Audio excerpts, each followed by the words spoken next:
She fed his disabled daughter without knowing he was a millionaire. What he did changed everything. A great, heart-warming story. Must listen, please. Hi, my beautiful, precious, irreplaceable family. It's your Mr. Peter. Before anything else, let me wrap you in a prayer that comes from the deepest part of my heart. I pray that peace enters your soul like warm light breaking through the clouds. That love, real and steady, finds you again, even in your quiet moments.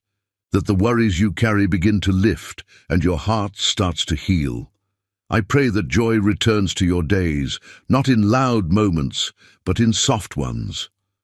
A smile you didn't expect, a breath that feels easier. You are not forgotten. You are not alone. You are deeply, unconditionally, and forever loved. And now, I'm back, your storyteller, your friend, your brother. The voice that missed you more than words can explain has come home.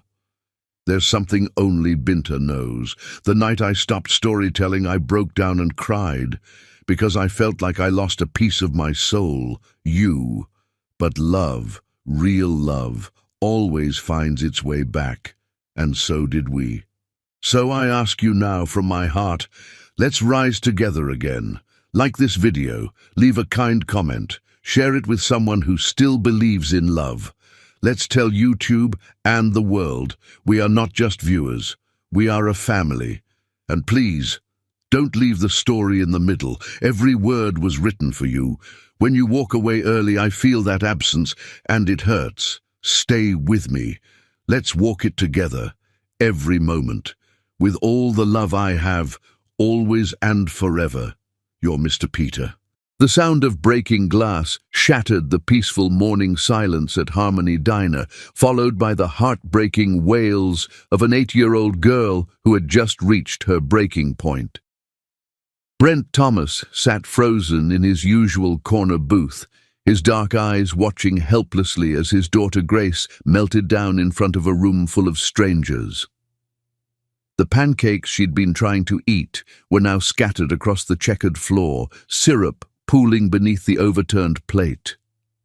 Grace's small hands covered her ears, her body rocking back and forth as she sobbed with the raw pain that only a child with autism could express when the world became too overwhelming. "Grace, sweetheart, please," Brent whispered, his voice barely audible over her cries. He reached toward her, but she flinched away from his touch, lost in her own world of sensory overload. The fluorescent lights were too bright, the chatter of other diners too loud, the texture of the pancakes too strange against her tongue. Everything was wrong, and she couldn't make it stop. Around them, the other customers shifted uncomfortably in their seats. Some stared openly, others whispered behind their hands, and a few gathered their belongings to leave. Brent felt the familiar burn of shame and helplessness wash over him. This was why they rarely went out anymore. This was why his world had shrunk to the size of their mansion, where Grace felt safe, and he felt like a failure as a father. The waitstaff huddled near the kitchen, uncertain and afraid, all except one. Christine Ringwall had been watching from behind the counter, her heart breaking for the little girl and the man who looked like he was drowning in his own desperation. While her co-workers whispered about calling security or asking them to leave, Christine saw something different.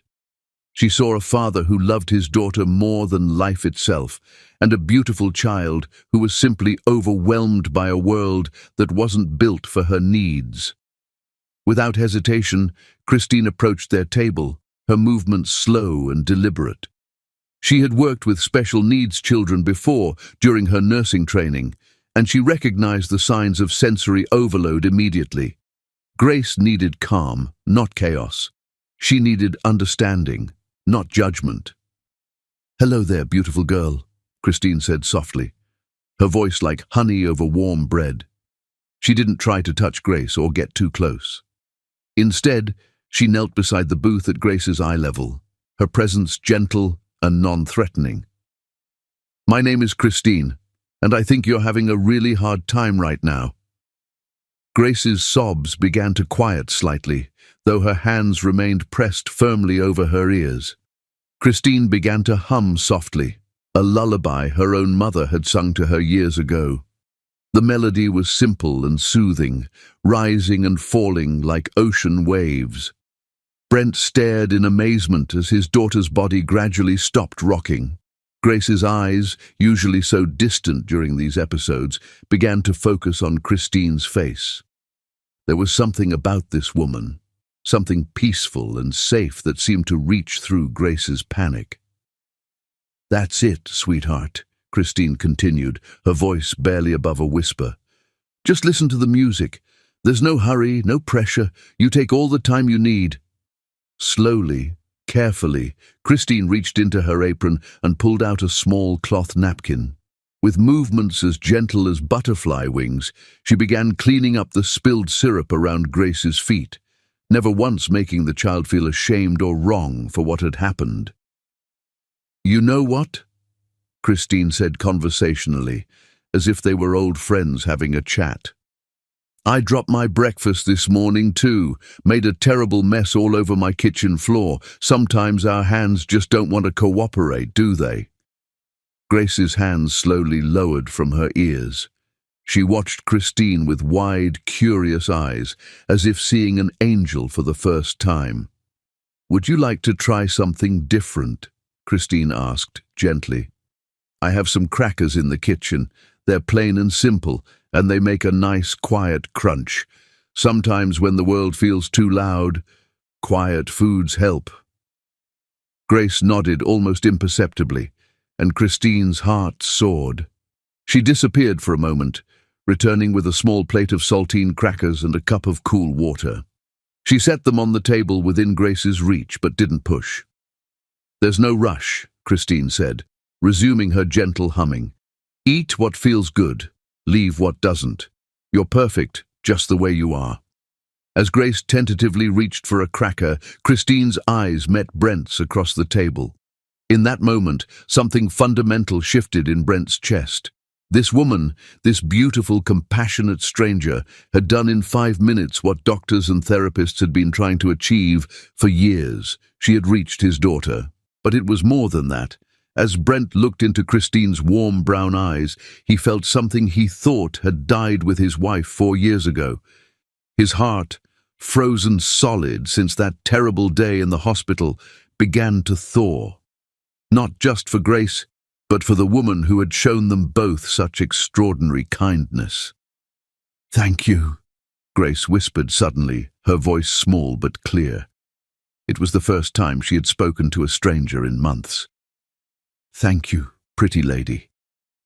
Christine's eyes filled with tears, but her smile was radiant.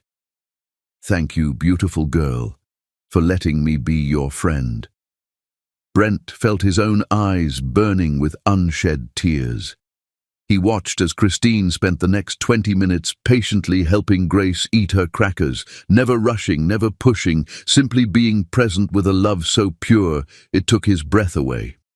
When they finally prepared to leave, Grace surprised everyone by reaching out and gently touching Christine's hand. "Will you be here tomorrow?" she asked softly. "I'll be here," Christine promised, her voice thick with emotion. "I work here every Tuesday, Thursday, and Saturday." As they walked to the car, Grace slipped her small hand into Brent's large one. "Daddy," she said quietly, "I like the pretty lady." She made the scary feelings go away. Brent squeezed his daughter's hand gently, his heart still reeling from what he had witnessed. "I like her too, sweetheart, I like her too." That night, after Grace was safely tucked into bed, Brent sat in his study staring out at the city lights. For the first time in 4 years, he felt something other than grief and exhaustion. He felt hope. He felt the stirring of something he thought was gone forever. He thought about Christine's gentle hands cleaning up the mess without judgment. He thought about her soft voice singing away his daughter's fears. He thought about the way she had looked at Grace, not with pity or discomfort, but with genuine love and acceptance. And for the first time since his wife's death, Brent Thomas allowed himself to wonder if it was possible to love again, if it was possible for his broken family to heal, if it was possible that an angel had walked into their lives disguised as a waitress in a small diner. As he prepared for bed, Brent made a decision that would change everything. Tomorrow was Thursday, and tomorrow he would return to Harmony Diner, not just for Grace, but for the woman who had shown them both that miracles still existed. The woman who had made his daughter speak to a stranger. The woman who had made his frozen heart begin to beat again. The woman who, though he didn't know it yet, would become his everything. Tuesday couldn't come soon enough. For the first time in 4 years, Brent Thomas had something to look forward to, something to hope for, something to live for, beyond just surviving each day. Christine Ringwall had walked into their lives for what seemed like a moment, but Brent knew with absolute certainty that she had changed them forever. Whatever happened next, nothing would ever be the same. And for the first time since Sarah's death, that thought didn't terrify him. It filled him with hope. Chapter 2. Hearts Begin to Heal. 3 months had passed since that first magical day at Harmony Diner, and Christine Ringwall had become as essential to the Thomas family's routine as morning coffee and bedtime stories. "Is today a Christine day?" Grace asked every morning, though she knew the schedule by heart. Tuesday, Thursday, and Saturday mornings at the diner, followed by afternoon activities that had gradually expanded from quick visits to entire afternoons spent together. "Every day is a Christine day in my heart," Brent found himself thinking, though he'd never spoken those words aloud. Not yet. The transformation in Grace over these 3 months had been nothing short of miraculous. The little girl who once couldn't make eye contact with strangers now waved enthusiastically at other diners, asked the hostess about her day, and had even started a friendship with Tommy, a boy with Down syndrome whose family frequented the same diner. "Good morning, beautiful girl," Christine said warmly as the Thomas family settled into their usual booth. The greeting had become ritual, but it never failed to make Grace beam with joy. "Good morning, Christine," Grace replied clearly, her speech having improved dramatically with Christine's patient encouragement. "I brought you something." She pulled a carefully folded piece of paper from her pocket, a drawing of 3 figures holding hands under a rainbow. The tallest figure had dark hair like her father, the smallest had Grace's distinctive curls, and the middle figure had warm brown skin and a smile that radiated kindness. "This is us," Grace explained seriously. "You, me, and Daddy. We're a family in my picture." Brent's breath caught in his throat. In all his careful planning, all his corporate strategizing, he'd never found words for what Christine had become to them. But Grace, with her beautiful clarity, had captured it perfectly. "It's the most wonderful picture I've ever seen," Christine said, her voice thick with emotion. "May I keep it forever?" "Forever and always," Grace said solemnly, using the phrase Christine often used when promising to be there for her. As Grace became absorbed in her coloring book, Brent and Christine fell into the easy conversation that had developed over their months of friendship. They talked about everything: Grace's progress in school, Christine's challenging cases at the hospital, Brent's struggles with work-life balance, Christine's pride in Michael's academic achievements. "I have something to tell you," Christine said quietly, glancing at Grace to make sure she was distracted. "I got offered a position at Children's Hospital, head of pediatric nursing." Brent felt his heart skip. "Christine, that's incredible. It's everything you've worked for." "It is," she agreed, but her smile seemed forced. "The thing is, it would mean leaving the diner. No more Tuesday, Thursday, Saturday mornings, no more." She gestured helplessly at their corner booth, at Grace humming contentedly, at the life they'd built in this small space. "No more us," Brent finished quietly. The weight of those words settled between them like a bridge neither was quite ready to cross. "I haven't said yes yet," Christine continued. "I wanted to talk to you first. To Grace. This routine we have, these mornings. They matter to me. You both matter to me." Before Brent could respond, Grace looked up from her coloring. "Christine, are you sad? Your voice sounds like when I feel worried." Christine knelt beside Grace's chair, taking the little girl's hands in hers. "I got offered a new job, sweetheart. A really important one, helping sick children at the hospital." Grace's eyes widened. "That's good, right?" "You love helping children." "I do love helping children," Christine agreed. "But taking this job might mean I can't come to the diner as much. I might not see you and your daddy every Tuesday, Thursday, and Saturday." Grace was quiet for a long moment, processing this information with the seriousness she brought to all important matters. "Will you still be my angel friend?" she asked finally. "Always," Christine promised. "No matter what job I have, no matter where I work, I will always be your angel friend."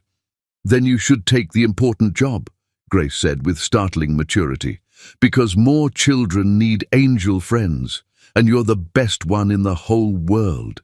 Brent stared at his daughter in amazement. When had she become so wise?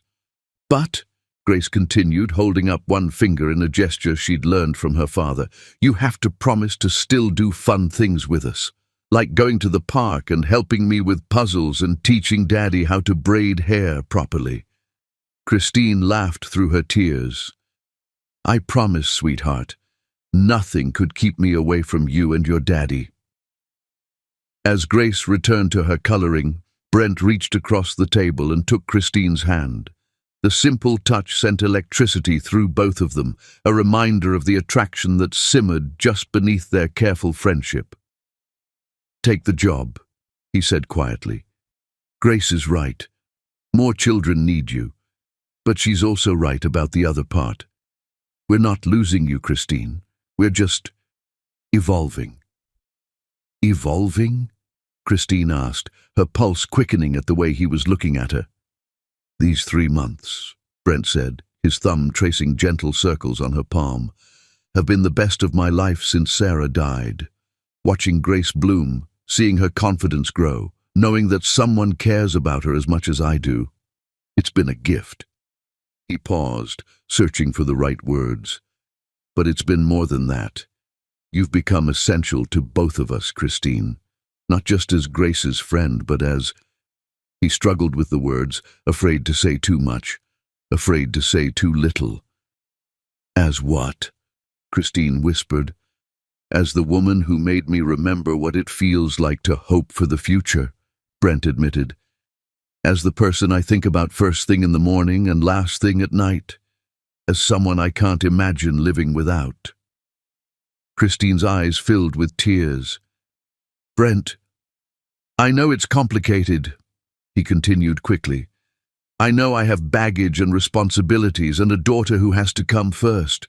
I know you have your own dreams and goals and a brother counting on you, but I also know that what we have here is special. What we've built together is worth fighting for."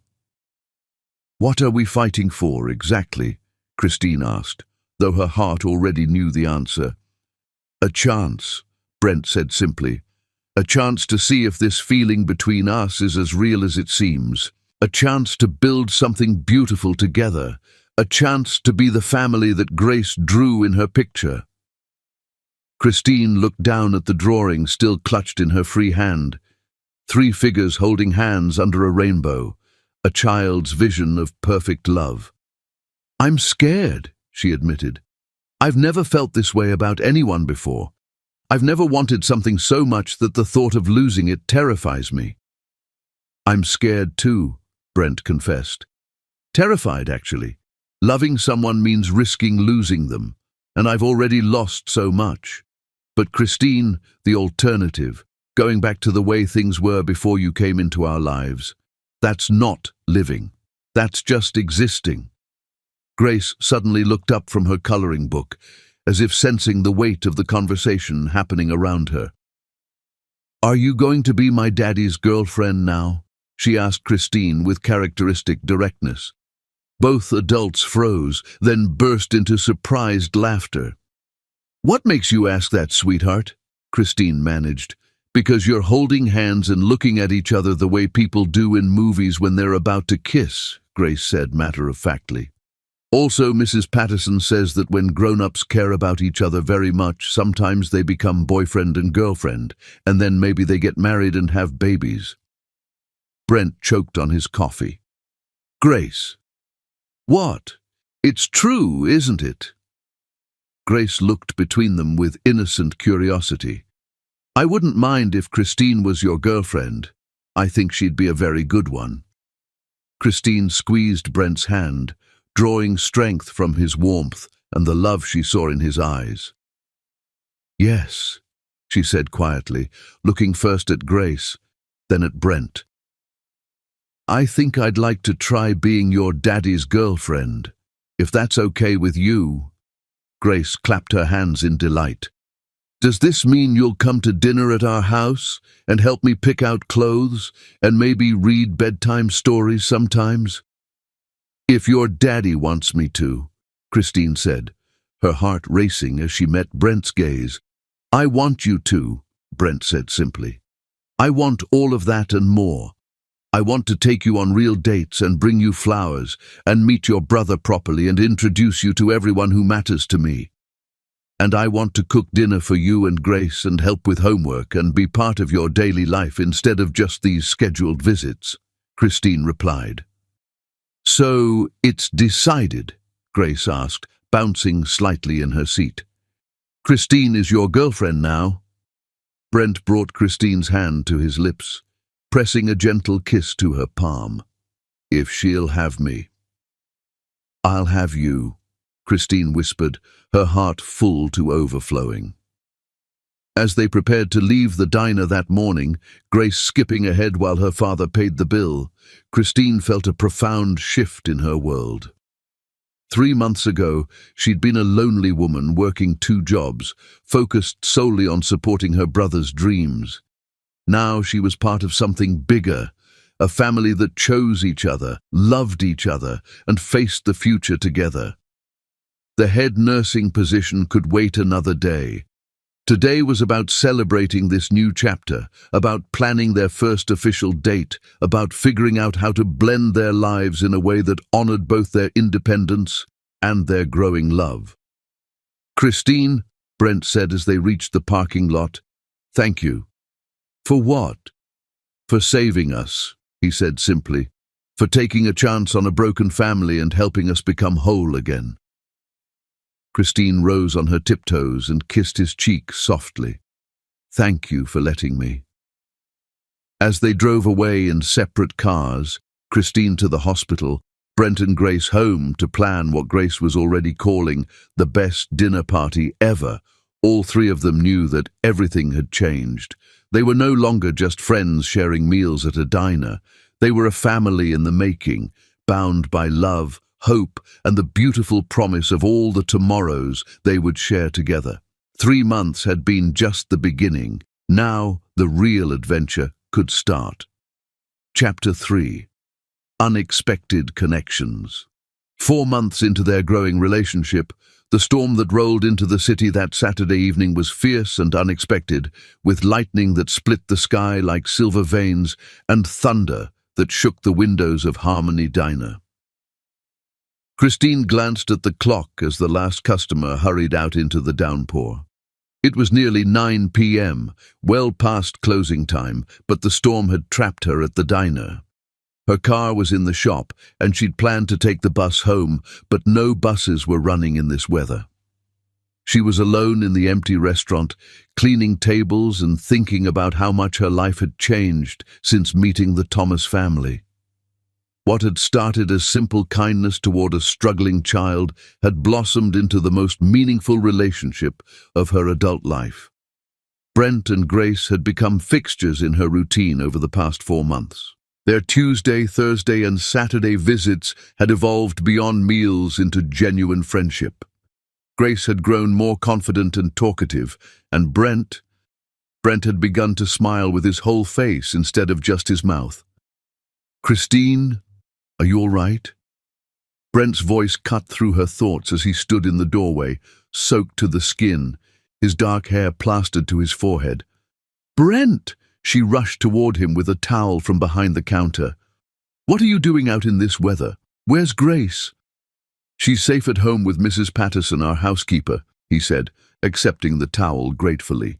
"I was driving back from a client dinner when I saw your car wasn't in the parking lot, but the lights were still on. I was worried about you." Christine's heart fluttered. He'd been worried about her. "My car's in the shop. I was planning to take the bus, but no buses are running in this storm," Brent finished, concern evident in his voice. "Christine, you can't stay here all night. Let me drive you home." She hesitated. Over the past 4 months, they'd carefully maintained the boundaries of friendship, despite the electricity that sparked between them every time their hands accidentally touched, every time their eyes met across Grace's head during story time. "I don't want to be any trouble." "You could never be trouble," Brent said softly, and the sincerity in his voice made her pulse quicken. "Please, let me take care of you the way you've taken care of Grace, the way you've taken care of both of us." The drive to Christine's apartment building took them through quiet streets slick with rain. The storm had knocked out several traffic lights, making their journey feel intimate and otherworldly, as if they were the only two people left in the city. "You live here?" Brent asked as they pulled up to the modest building. It wasn't run down, but it was clearly a world away from the luxury he was accustomed to. "It's not much," Christine said, suddenly self-conscious about the peeling paint on the building's facade, the small windows, the lack of a doorman. "It's perfect," Brent said, and somehow she knew he meant it. "It looks like home." As they sat in his expensive car, rain drumming on the roof like a gentle lullaby, Christine found herself really looking at him for the first time. He was handsome, certainly, but it was more than that. There was a gentleness in his eyes, a vulnerability that his business suits couldn't hide. "Would you like to come up for coffee?" she heard herself asking. "It's the least I can do after you rescued me from the storm." Brent's breath caught. He should say no. He should maintain the careful distance they'd established. But the thought of leaving her, of returning to his empty mansion while she went upstairs alone, was unbearable. "I'd like that very much," he said quietly. Christine's apartment was small but warm, filled with photographs of her and Michael, books on pediatric nursing, and plants that somehow thrived despite the limited sunlight. It was nothing like Brent's cold, expensive mansion, and it was the most beautiful place he'd ever seen. "This is lovely," he said, picking up a framed photo of Christine and a young man who could only be Michael. They both had the same warm brown eyes, the same gentle smile. "Is this your brother?" "That's Michael," Christine said proudly as she put on a pot of coffee. "That was taken at his college graduation. He's in his final year of medical school now." "He looks like he adores you," Brent observed, seeing the way Michael was looking at his sister in the photo with obvious love and gratitude. "We only had each other for so long," Christine said softly, settling beside him on her small couch. "After our parents died, I was 19 and he was 14. Everyone said we should be separated, that I was too young to raise a teenager. But I couldn't let that happen. He's not just my brother, he's my heart." Brent set the photo down carefully.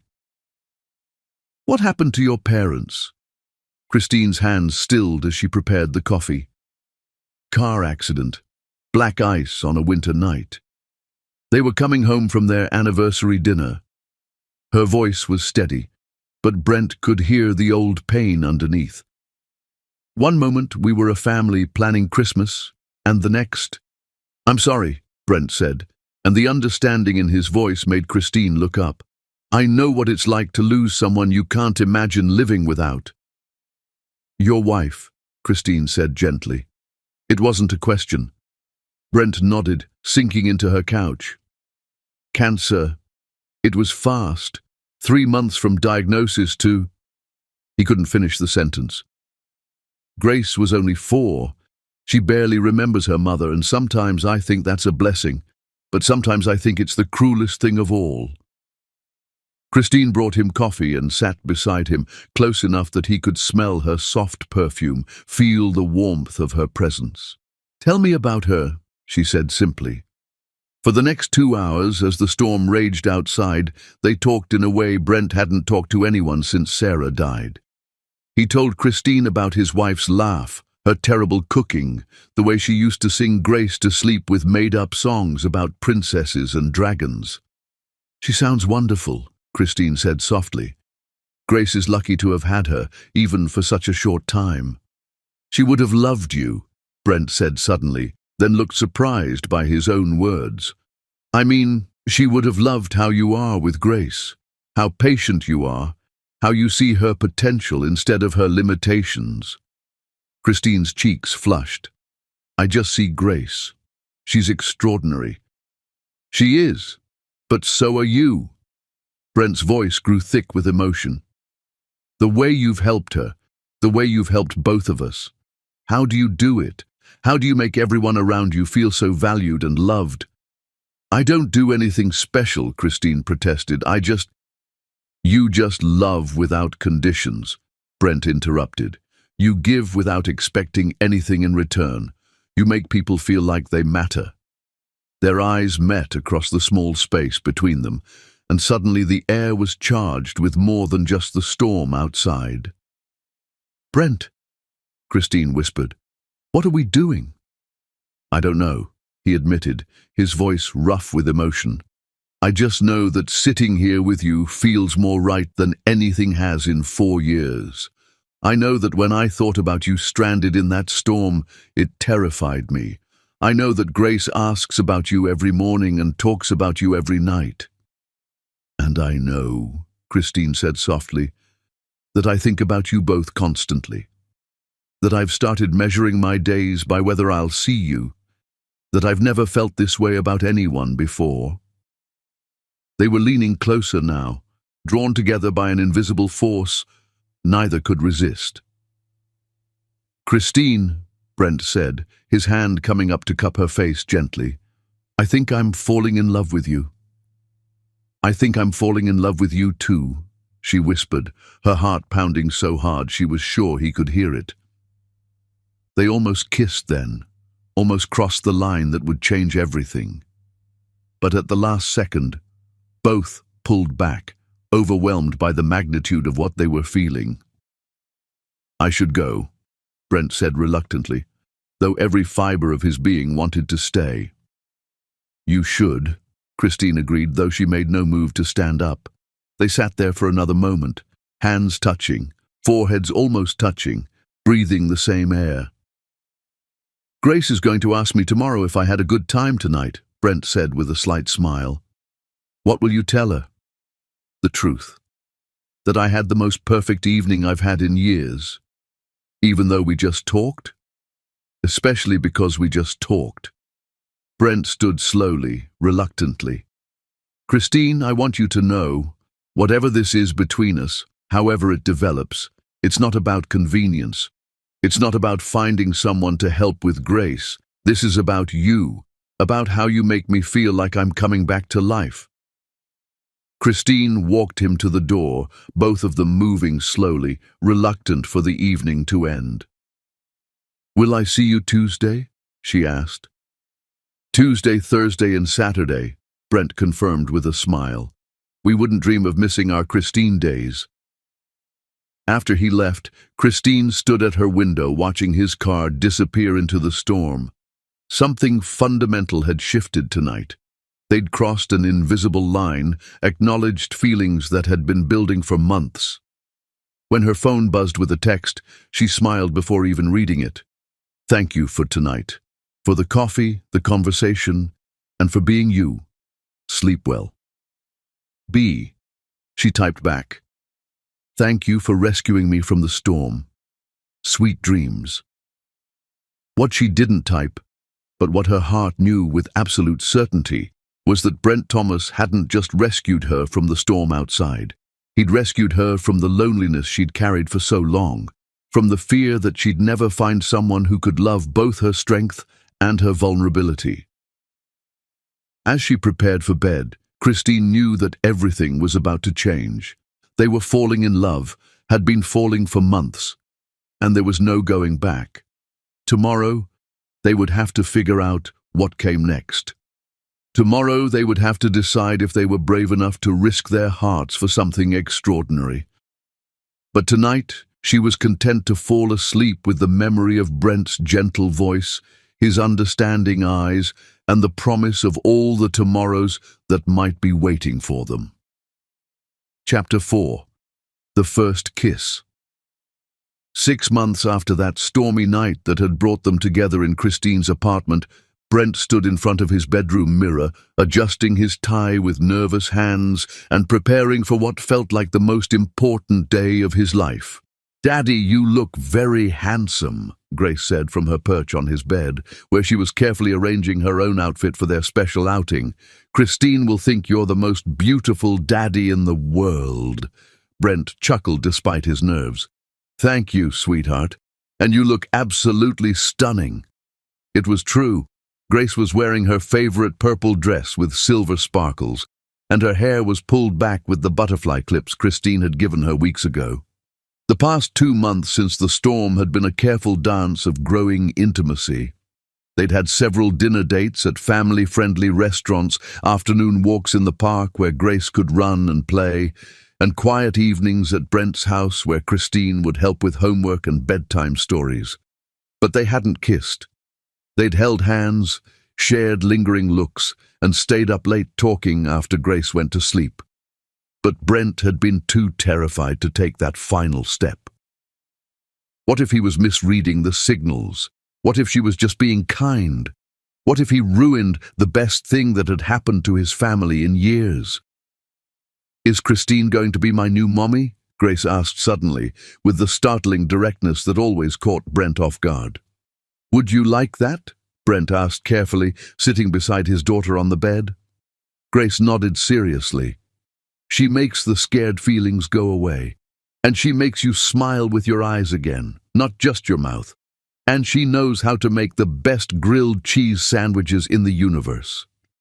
Out of the mouths of babes, Brent thought. His 8-year-old daughter saw things more clearly than he did sometimes. Today was special. The Children's Museum was hosting a sensory-friendly event for children with autism and other special needs, and Brent had finally worked up the courage to ask Christine to join them. Not as Grace's helper, not as their friend from the diner, but as his girlfriend. The word felt both thrilling and terrifying. When they picked up Christine from her apartment, Brent's breath caught in his throat.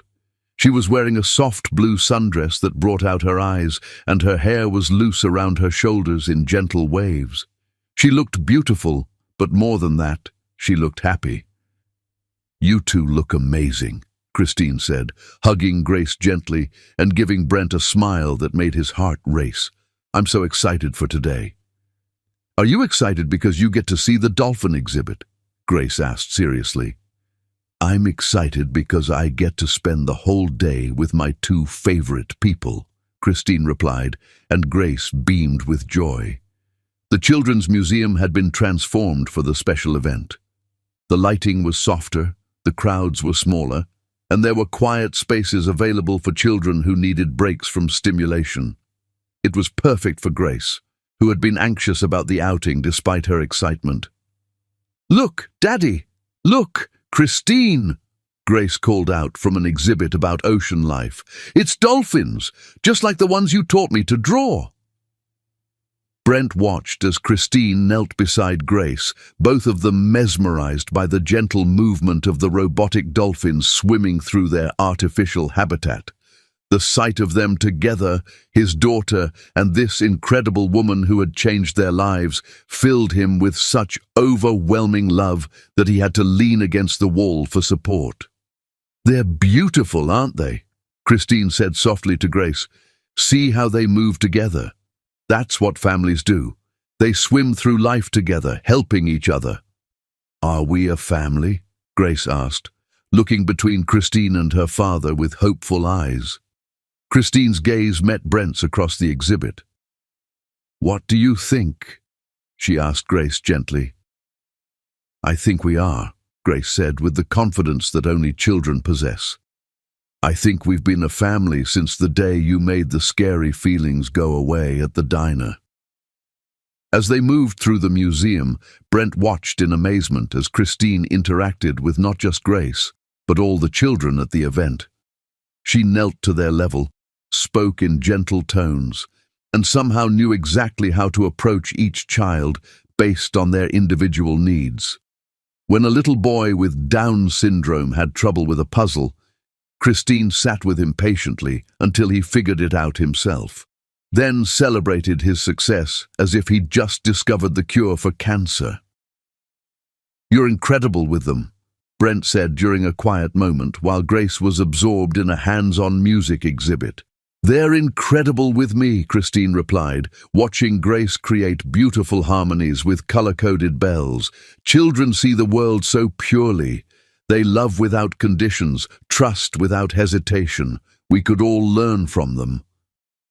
Grace loves you, Brent said quietly, his voice thick with emotion. I've never seen her connect with anyone the way she connects with you. I love her too, Christine replied, tears glistening in her eyes. She's changed my life, Brent. You both have. I never knew I could feel this happy, this complete. As the afternoon wore on, Grace experienced something miraculous.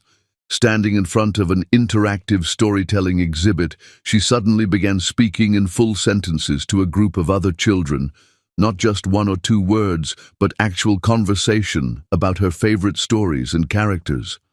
Once upon a time, Grace said clearly, her voice carrying across the small amphitheater, there was a little girl who was scared of everything. But then she met an angel who taught her that being different was just another way of being special. And the angel became part of her family, and they all lived happily ever after.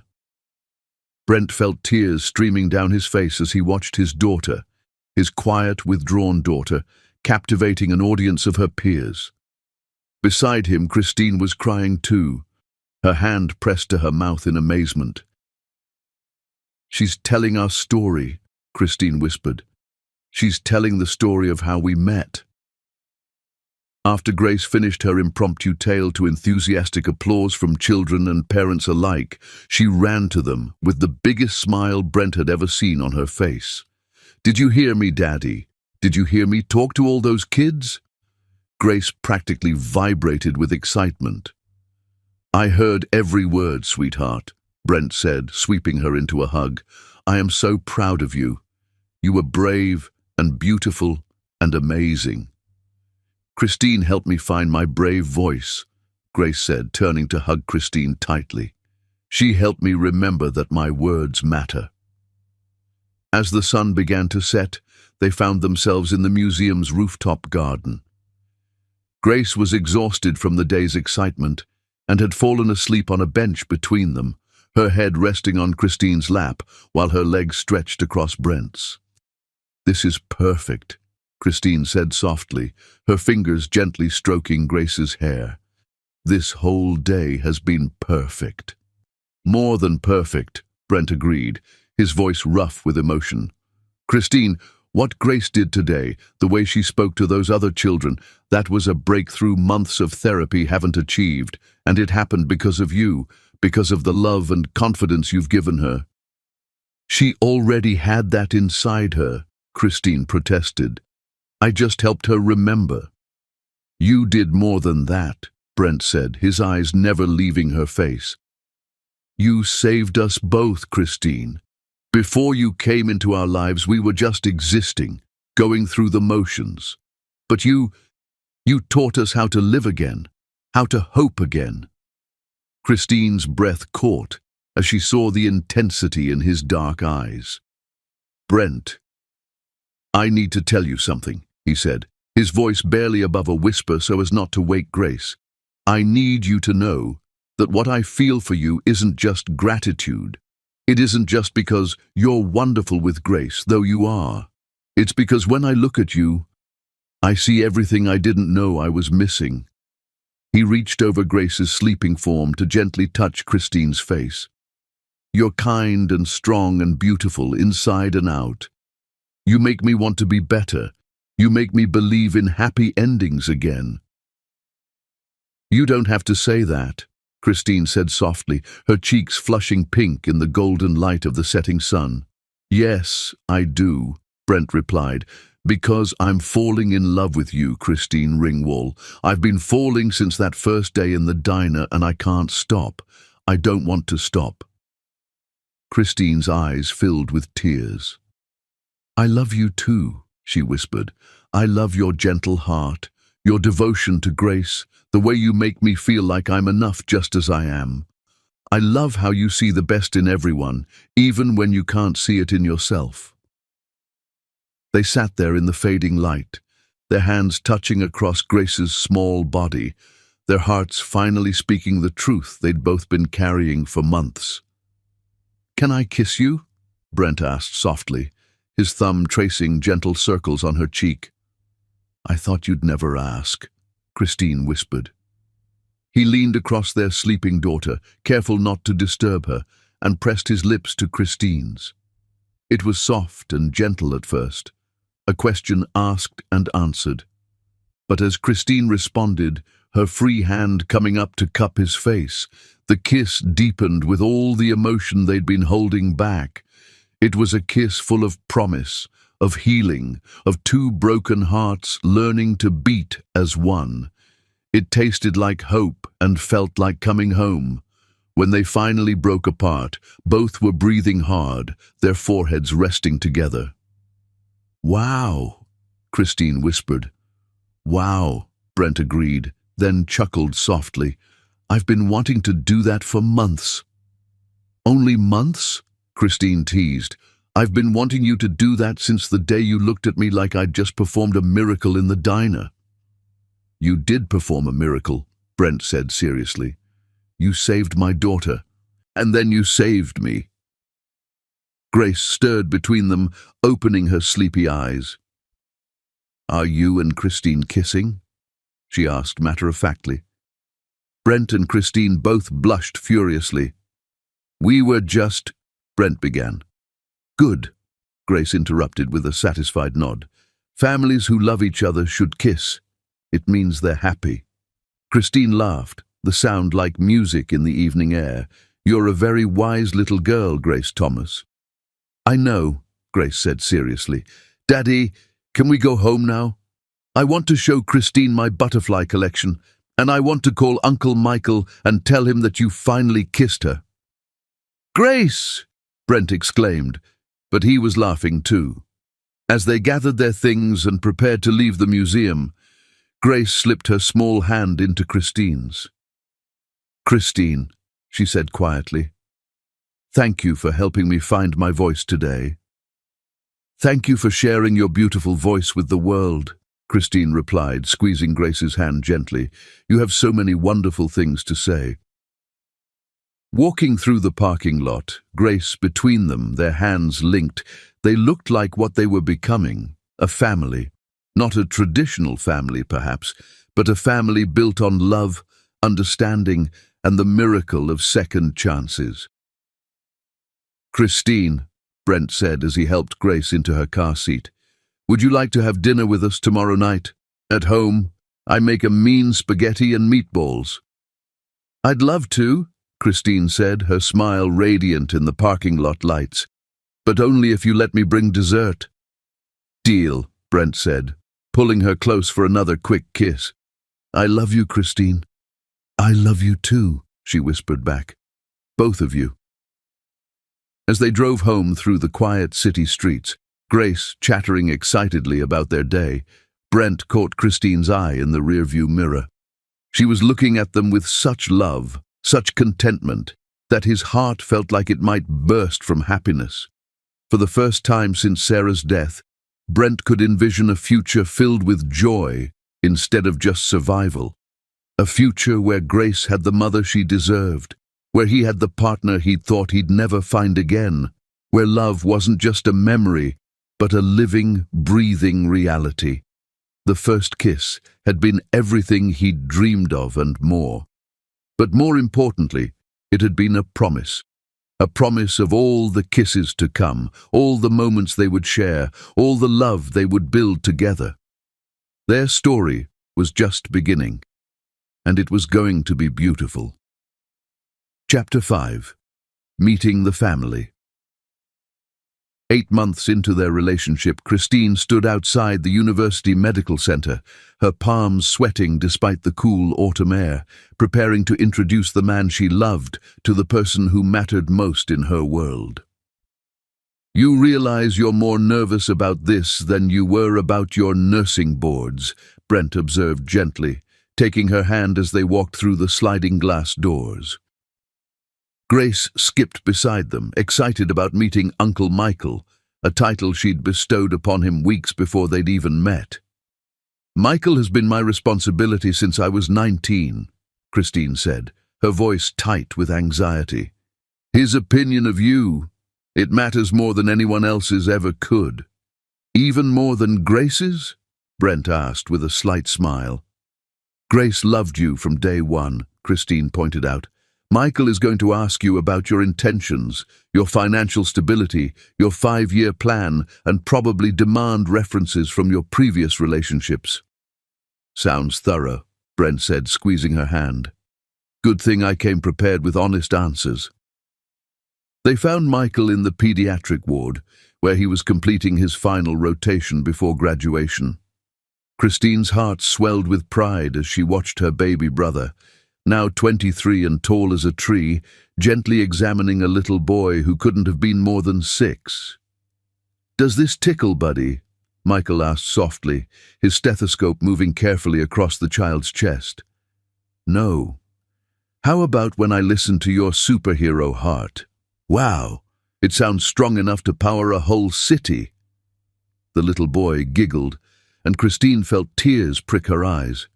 This was why she'd worked double shifts, why she'd sacrificed, why she'd never regretted a single moment of struggle. "Dr. Ringwall," the attending physician said as she approached, "your family is here to see you." Michael's head snapped up, and his face broke into the radiant smile that had charmed teachers, professors, and patients his entire life. "Christine!" He finished with his patient and hurried over, sweeping his sister into a bear hug that lifted her off her feet. "What are you doing here?" "I thought we were meeting for dinner tonight," he said, setting her down and immediately focusing his attention on Brent with sharp, assessing eyes. "We are," Christine said, suddenly feeling like she was 16 again and introducing her first boyfriend to her overprotective younger brother. "But I wanted you to meet some very special people first. Michael, this is Brent Thomas and his daughter Grace." Michael straightened to his full height, impressive at 6'2", and extended his hand to Brent with the formal courtesy that meant he was in full protective brother mode. "Mr. Thomas," he said politely, his handshake firm and measuring. "Please, call me Brent," Brent replied, meeting Michael's grip with equal strength. "Christine has told me so much about you. She's incredibly proud of what you've accomplished here. And you're the man who's been making my sister glow like sunshine for the past 8 months, Michael said, his tone carefully neutral, but his eyes conducting a thorough evaluation. Grace, who had been unusually quiet during this masculine display of territorial behavior, suddenly stepped forward with her characteristic directness. "Are you really going to be a doctor?" she asked Michael, her curiosity overcoming her shyness. Michael's stern expression immediately softened as he knelt to Grace's level. Something about children always brought out the gentle giant in him. "I am," he said seriously. "I'm studying to help children who are sick feel better. What do you think about that?" "I think that's the most important job in the world," Grace said solemnly. "Christine helps children too. She helped me when I was scared and sad, and she taught me that being different is just another way of being special." Michael glanced up at Christine, seeing the soft way she was looking at this earnest little girl, and something in his protective stance began to relax. "Christine has always been good at helping people," he said to Grace. "When I was little and got scared, she used to sit with me until the scary feelings went away." "She does that for me too," Grace exclaimed, her face lighting up with recognition. "And she sings the most beautiful songs, and she knows how to make pancakes shaped like butterflies." "Butterfly pancakes?" Michael raised an eyebrow, looking at his sister with amusement. "That's a new skill." Christine blushed. "Grace taught me that regular pancakes are too predictable. She prefers her breakfast to have personality." "Would you like me to show you around the hospital?" Michael asked Grace, his natural warmth finally overriding his protective instincts. "We have some pretty amazing things here." As Michael led them on an impromptu tour, Brent watched the interaction between the siblings with growing admiration. It was clear that Michael adored Christine, but it was equally clear that their relationship had evolved from the parent-child dynamic that necessity had created into something more balanced and mature. "This is where we help children who have trouble with their hearts," Michael explained to Grace as they passed the cardiac unit. "We have special machines that can look inside and see how everything is working." "Do you ever help children like me?" Grace asked quietly. "Children who are different?" Michael stopped walking and turned to face her completely. "Grace, every child who comes here is different in some way. Some have hearts that beat differently, some have minds that work differently, some have bodies that move differently. But you know what they all have in common." "What?" Grace asked, hanging on his every word. "They're all brave, they're all special, and they all deserve to be loved exactly as they are," Michael said firmly. "Being different isn't something that needs to be fixed. It's something that makes the world more interesting." Brent felt his throat tighten with emotion. This young man understood Grace in a way that many adults, including some doctors, never had. "Can I see the X-ray machine?" Grace asked, her scientific curiosity overcoming her usual anxiety about new places. "Of course," Michael said, leading them down the hall. "But first, I have a question for Mr. Thomas." Christine's stomach dropped. Here it came. "Brent," Michael said, stopping in front of a window overlooking the children's playroom, "can we talk privately for a minute?" "Michael," Christine started, but Brent squeezed her hand gently. "It's okay," he said. "He has every right to ask me whatever he wants to ask." As Michael led Brent to a quiet corner, Grace stayed with Christine, pressing her face to the window to watch the children playing below. "So," Michael said, crossing his arms and fixing Brent with the steady stare that had intimidated Christine's few previous dates, "what exactly are your intentions with my sister?" Brent appreciated the directness. "I love her," he said without hesitation. "I love her more than I thought it was possible to love someone again, and I want to spend the rest of my life making her as happy as she's made Grace and me." "That's a pretty speech," Michael said, unmoved. "But Christine's been hurt before, not romantically. She's never really had time for that. But she's sacrificed everything for me, put her own dreams on hold so many times I've lost count. She deserves someone who will put her first for once." "She will always come first," Brent said with absolute conviction. "Both she and Grace. They're my family now, Michael. They're my whole world." "You have money," Michael observed. "A lot of it, from what I understand.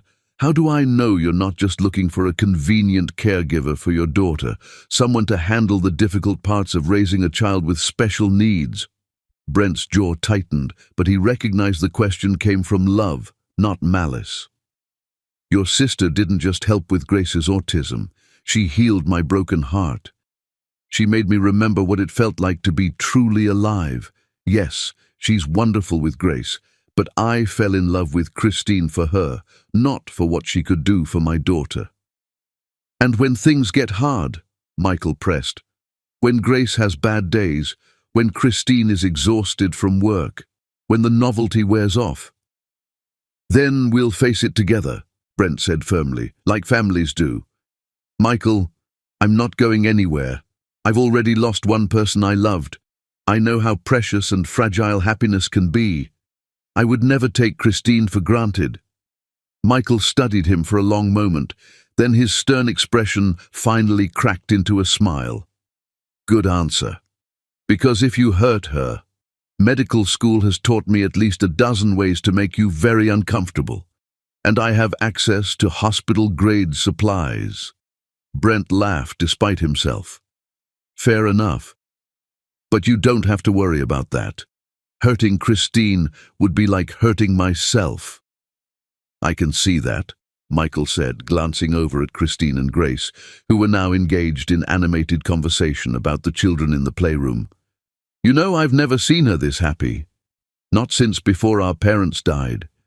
She's always been the strong one, the caregiver, the one who holds everyone else together. But with you, she gets to be taken care of for once. She deserves to be cherished, Brent said simply. Yes, she does. Michael extended his hand again, this time with genuine warmth. Welcome to the family, Brent. But I'm keeping my eye on you. When they rejoined the women, Grace was in the middle of an animated conversation with Christine about wanting to be a doctor when she grew up. Uncle Michael could teach me, Grace said excitedly. Couldn't you, Uncle Michael? Uncle Michael? Michael raised an eyebrow, but he was grinning. Christine says families choose each other, Grace explained with 8-year-old logic. And I choose you to be my uncle. Is that okay? Michael's eyes met Christine's across the hallway, and she saw the moment he fully accepted Brent and Grace into their small family circle. It's more than okay, he said, ruffling Grace's hair gently. But I should warn you, I give excellent birthday presents, and I tell the world's best bedtime stories. Really? Grace's eyes went wide with excitement. Really? Ask Christine. I once told her a story about a brave princess that lasted 3 whole nights. And every night I begged for more, Christine added, laughing at the memory. 3 days later, it was Brent's turn to be nervous as he prepared for Christine to meet Dr. Rebecca Sterling, not just Grace's pediatrician, but his closest friend since Sarah's death and the person whose opinion mattered most to him outside of Grace herself. They met at Rebecca's office after Grace's regular checkup. Grace had been chattering to Dr. Rebecca about Christine the entire appointment, telling her about butterfly pancakes, museum visits, and how Christine was the best, almost stepmom in the whole world. So this is the famous Christine, Rebecca said, shaking Christine's hand with a warm but assessing smile. Grace has talked about nothing else for the past 20 minutes. It's wonderful to meet you, Christine said sincerely. Grace speaks about you constantly too. She says you're the smartest doctor in the world and that you always have the best stickers. She's biased on both counts, Rebecca said with a laugh, but her eyes were studying Christine carefully. Grace, would you mind going to the playroom for a few minutes while I talk to the adults? Once Grace was settled with books and toys, Rebecca's expression grew serious. I've been Grace's doctor for 4 years, she began, and Brent's friend for even longer. I've watched this little girl struggle with anxiety, sensory issues, and social challenges. I've also watched her father pour his heart into helping her while dealing with his own grief. Christine's stomach clenched, but she met Rebecca's gaze steadily. In all that time, Rebecca continued, I have never, and I mean never, seen the kind of progress Grace has made in the past 8 months. She's more verbal, more confident, more socially engaged. Her anxiety levels have decreased dramatically, and she's developing coping strategies that are age-appropriate and effective. Christine felt her shoulders relax slightly. She's an extraordinary little girl. Anyone would... No, Rebecca interrupted firmly. Not anyone would. Do you know how many people see Grace's autism first and Grace second? How many well-meaning adults have tried to fix her instead of accepting her? But you see Grace, just Grace, and she knows it. Rebecca turned to Brent, who had been unusually quiet during this exchange. I've been worried about you for 4 years, watching you carry this burden alone, watching you blame yourself for things beyond your control. But today, you look like a man who's remembered how to hope. Christine gave me hope, Brent said simply, reaching for Christine's hand. She gave us both a future we didn't know was possible. Then I'm very happy for all of you, Rebecca said, her stern expression melting into genuine warmth. But Christine, I do have one question. Of course. Are you prepared for this? Really prepared? Grace will always have special needs. There will be difficult days, setbacks, moments when you question everything. Loving a child with autism isn't a part-time commitment. Are you ready for that reality? Christine didn't hesitate. Dr. Sterling, I've been a pediatric nurse for 6 years. I know that loving any child, but especially a child with special needs, isn't always easy, but it's always worth it. Grace isn't a challenge to overcome or a problem to solve. She's a gift, and I'm honored to be part of her life. Rebecca smiled and stood, extending her hand again. Welcome to the family, Christine. Something tells me you're exactly what these two have been waiting for.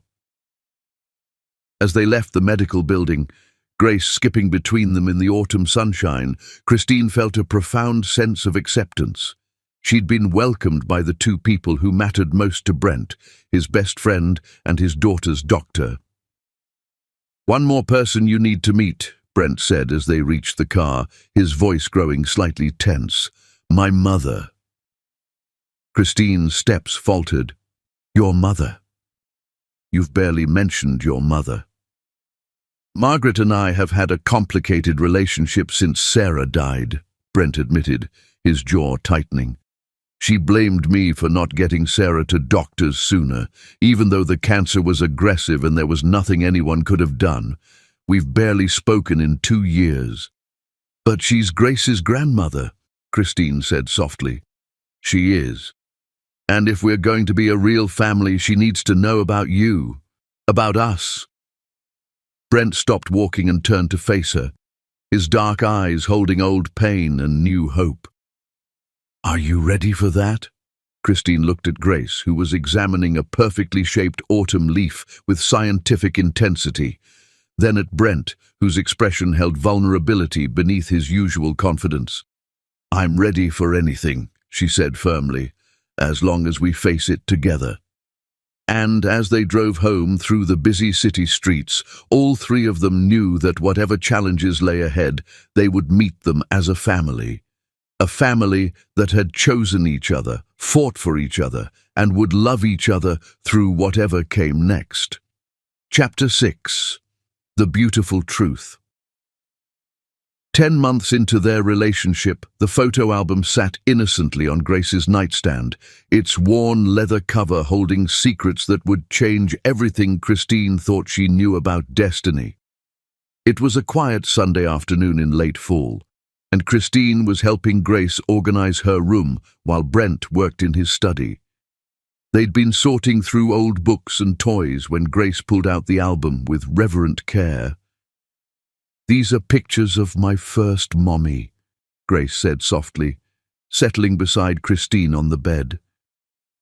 Daddy doesn't look at them much anymore because they make him sad happy. Sad happy? Christine asked gently, wrapping her arm around Grace. Sad because she's gone, but happy because she was here, Grace explained with the wisdom that sometimes surprised adults. Do you want to see her? She was very pretty, like you. Christine's heart clenched with a mixture of curiosity and guilt. Was it appropriate for her to look at these intimate family memories? "Are you sure it's okay? These are your special memories with your mommy." "She would want me to share them," Grace said confidently. "Daddy says she had the biggest heart in the world, and people with big hearts like to make new friends." As Grace opened the album, Christine was struck by the woman in the photographs. Sarah Thomas had been beautiful, with kind eyes and a radiant smile that reminded Christine of Grace's rare but brilliant grins.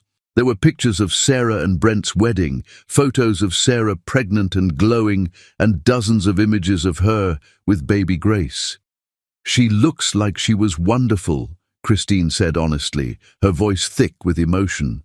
"She was," Grace agreed, turning the pages slowly. "She used to sing to me every night and make up stories about brave princesses who helped people feel better when they were scared." They continued through the album, and Christine found herself falling in love with the memory of a woman she'd never met. Sarah had clearly been devoted to her family, and every photo radiated love and joy. "Look, this is when Mommy helped sick children at the hospital," Grace said, turning to a section near the back of the album. Christine's world stopped. There, in a photograph dated 4 years ago, was Sarah Thomas standing in the children's ward of Metropolitan Hospital, wearing a volunteer badge and surrounded by sick children. Christine's hand flew to her mouth as recognition crashed over her. "Grace," she whispered, her voice shaking, "can I see that picture more closely?" Grace handed her the album, and Christine stared at the photograph with growing amazement. It was definitely Sarah, and it was definitely the children's ward where Christine had done her student nursing rotation 5 years ago. But it was more than that. As the memory surfaced with crystal clarity, Christine remembered that day perfectly. She'd been overwhelmed, questioning whether she was strong enough for pediatric nursing, when a beautiful woman had approached her. "You look troubled," the woman had said gently. "Are you all right?" Christine had broken down, admitting her fears about not being good enough, about failing the children who needed her. The woman had listened with infinite patience, then spoken words that had changed Christine's life. "I can see it in your eyes," she'd said. "You have a gift for this. You're going to touch so many children's lives, help so many families. Don't give up on that calling. Someday you'll be exactly where you need to be, helping exactly who you need to help." "Oh my God," Christine breathed, tears streaming down her face. "Christine." "What's wrong?" Grace asked, alarmed by Christine's reaction. Christine looked at the beautiful little girl beside her, then back at the photograph, then at Grace again. The pieces of an impossible puzzle were falling into place. "Grace, sweetheart, I need to tell your daddy something very important. Will you come with me?" They found Brent in his study, surrounded by paperwork. He looked up with a smile that quickly faded when he saw Christine's tear-stained face. "What's wrong?" he asked immediately, rising from his chair and moving toward them. "Brent, I need to show you something," Christine said, her voice trembling. "Grace was showing me pictures of Sarah, and I found something incredible." She opened the album to the hospital photograph and pointed to Sarah. "This picture was taken at Metropolitan Hospital, in the children's ward." "Yes," Brent said softly, sitting on the couch and pulling Grace onto his lap. "Sarah volunteered there every week for 2 years. She loved working with the sick children, said it gave her perspective on how precious our time with Grace was." "Brent," Christine said, her voice barely a whisper, "I was there that day. I met her." The silence in the room was deafening. Brent stared at Christine as if she'd spoken in a foreign language. "What do you mean you met her?" Christine sat down heavily, still clutching the album. "I was doing my pediatric nursing rotation at Metropolitan. It was my 4th week and I was struggling. I felt overwhelmed, inadequate. I was seriously considering switching to adult nursing because I didn't think I was cut out for working with children. Brent's eyes never left her face, Grace listening with rapt attention. I was crying in the supply room when this beautiful woman found me. She talked to me for almost an hour, telling me that she could see I had a gift for working with children. She said, ... Christine's voice broke as she remembered the exact words. She said that someday I would be exactly where I needed to be, helping exactly who I needed to help. Grace, who had been listening with wide eyes, suddenly gasped, "Mommy sent you to us." "She inspired me to stay in pediatric nursing," Christine continued, tears flowing freely now. "After that conversation, I never doubted my calling again. I became a pediatric nurse because of what your wife said to me that day, Brent, and 4 years later, I met Grace in the diner." Brent was staring at her in complete shock, his face pale. "That's impossible. It's too much of a coincidence." "Is it?" Christine asked softly. "Or is it something else entirely?" Grace suddenly jumped up from her father's lap and ran to her bookshelf, pulling out a small journal. "Daddy, remember this? It's the diary you gave me to write down my thoughts about Mommy." She flipped through the pages until she found what she was looking for. "Here! I wrote this last month." She read aloud in her clear, sweet voice. "I think Mommy sent Christine to us from heaven. Christine has the same kind heart as Mommy, and she makes Daddy smile the way he used to smile in the pictures with Mommy." The three of them sat in stunned silence, the weight of this revelation settling over them like a warm blanket. "She knew," Brent said finally, his voice filled with wonder. "Somehow, Sarah knew that you would be the one to help Grace, to help both of us." Christine pulled out her phone and scrolled through her photos until she found what she was looking for. "Brent, look at this." She showed him a picture of a journal entry from 5 years ago. "I wrote about meeting your wife. I called her an angel of a woman who reminded me why I wanted to be a nurse." Brent read the entry with shaking hands. The date was exactly 4 months before Sarah's cancer diagnosis. She was already sick when she talked to you, he realized. She must have known on some level that her time was limited, and she spent part of that precious time inspiring a young nursing student who would eventually help her daughter. "She guided me to you," Christine whispered. "All these years, I thought I chose pediatric nursing because of my own determination. But it was Sarah. She saw something in me that I couldn't see in myself." Grace climbed onto Christine's lap, wrapping her small arms around her neck. "I told you Mommy sent you to us," she said matter-of-factly.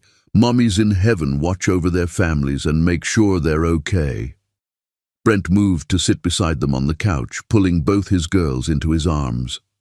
"Do you know what this means?" he asked Christine softly. "What?" "It means we were always meant to be together. It means Sarah's love for Grace was so strong that it reached across time to bring you to us. It means this isn't just chance or coincidence, it's destiny." Christine looked around at this beautiful family that had become hers, at the photo album still open to Sarah's smiling face, at the journal entry that proved the connection she'd never known existed. "I feel like I should thank her," she said through her tears. "Like I should tell her that I'll take care of you both, that I'll love Grace the way she would have wanted her to be loved." "She knows," Grace said simply. "She's watching us right now, and she's happy." Brent took Christine's hands in his eyes serious and full of love. "Christine, I need you to understand something. This doesn't change how I feel about you. If anything, it makes me love you more. Knowing that Sarah somehow chose you for us, that she approved of you before we even met, it makes everything feel right." "I love you too," Christine replied, her voice thick with emotion. "And I love her, for raising such an incredible daughter and for trusting me with both your hearts." Grace looked between them with the solemn expression she wore when she had something important to say.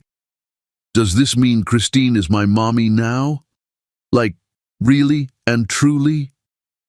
Brent and Christine exchanged glances, both knowing that this moment was changing everything. What do you think? Christine asked Grace gently. Would you like me to be your mommy?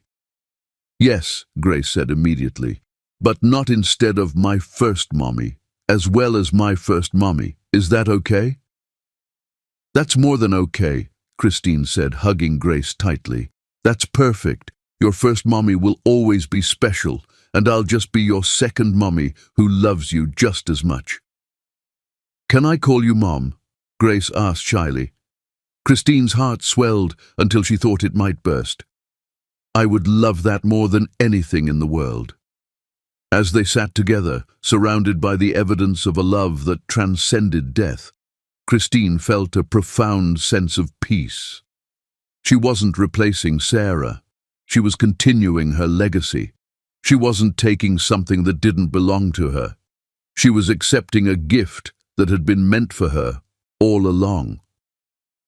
That evening, after Grace was asleep, Brent and Christine sat in the garden under the stars, the photo album between them. I love you even more now, Brent said quietly, holding her close. Knowing that Sarah approved of you, that she somehow chose you for us, it makes everything feel complete. I love you too, Christine replied, her head resting on his shoulder. And I love her for trusting me with the two most precious people in the world. Above them, the stars shone bright and clear, and somewhere in the vastness of the universe, Sarah Thomas smiled down at the family she had helped create through love, hope, and perfect timing. 10 months ago, Christine had thought she was just a waitress helping a struggling family. Now she knew the truth. She had been chosen, guided, and blessed by a love so powerful it could reach across life and death itself. And tomorrow, for the first time, Grace would wake up and call her Mom. Chapter 7. Building Dreams Together. 12 months into their relationship, the morning sun streamed through the windows of Brent's study as Christine stared in disbelief at the documents spread across his mahogany desk. You did what? She asked, her voice barely above a whisper. Brent stood by the window, his hands clasped behind his back. I established a foundation, the Sarah and Grace Thomas Foundation for Special Needs Children, and I want you to be the director. Christine's legs gave out, and she sank into the leather chair. The papers outlined a comprehensive plan for helping families with special needs, children, funding for therapy, support groups, educational resources, and most importantly, expansion of the therapy program she'd been secretly funding herself. Brent, this is incredible, but I can't accept this. Why not? He asked, moving to kneel beside her chair. Christine, what you've been doing for those families, it's remarkable, but you shouldn't have to do it alone. Grace appeared in the doorway, having heard their voices. What's wrong? Why does Mom look surprised? Christine's heart still skipped every time Grace called her Mom, a title that had become natural over the past 2 months since their revelation about Sarah. She's not upset, sweetheart, Brent said gently. She's surprised about our special project. The one where we help other kids like me? Grace asked excitedly. Daddy said we're going to make sure no family has to be scared because they can't afford help. Christine looked at this amazing father and daughter who somehow always saw straight to the heart of what mattered. How did you find out? She asked Brent quietly. I've been in love with you for months, Christine. Did you think I wouldn't notice that you were living on practically nothing despite working 2 jobs? His voice grew soft. I was worried about you when I found out what you were doing. He trailed off, his voice thick with emotion. What Daddy found out, Grace chimed in, is that you're like a secret superhero, but instead of fighting bad guys, you help families. That's when Daddy knew for sure that he wanted to marry you. Grace, Brent exclaimed, his cheeks flushing red. What? It's true, Grace said matter-of-factly. You told Uncle Michael that finding out about Mom's secret helper program made you want to love her forever and always. Christine looked between father and daughter, her heart racing. You want to marry me? I dot. Brent started, then stopped. He took Christine's hands in his dark eyes serious. Yes, I want to marry you. I want to spend every day of the rest of my life loving you and Grace and building something beautiful together. But that's not how you're supposed to ask, Grace interrupted seriously. You're supposed to have flowers and music and get down on one knee like in the movies. Brent laughed, despite his nervousness. You're absolutely right. The real proposal is going to be much more romantic. Is that a promise? Christine asked, hardly daring to breathe. It's a preview, Brent said with a smile that made her heart skip. The real proposal is going to be perfect. Grace clapped her hands excitedly. Are you going to say yes when Daddy asks you properly? Christine looked at this incredible little girl who had stolen her heart from the first day, then at the man who had shown her what real love looked like. I think I might, she said softly, and Grace squealed with delight. Over the next few weeks, they worked together to establish the foundation. Christine was amazed by Brent's dedication to making it more than just a charitable tax write-off. He wanted to create real, lasting change for families like theirs. I've been thinking, Christine said one evening as they sat in Brent's living room. Grace curled up between them reading a book about dolphins. About moving in here officially. Brent's head snapped up from the foundation paperwork he'd been reviewing. Really? My lease is up next month, and honestly, I spend more time here than at my own apartment, but I want to make sure Grace is comfortable with it. Grace? Brent asked. How would you feel if Mom moved in with us permanently? Grace looked up from her book with the expression of someone who'd been asked if she wanted Christmas to come twice a year. You mean she'd be here every morning when I wake up? And every night for bedtime stories? And we could have pancake parties whenever we wanted? That's exactly what it means, Christine said. Yes! Grace shouted, then immediately covered her mouth. Sorry for yelling, but yes, please move in, Mom. This house needs your laugh to make it feel complete. The process of combining their lives was surprisingly smooth. Christine's possessions fit easily into the mansion, but more importantly, her presence transformed the cold, elegant space into a warm home.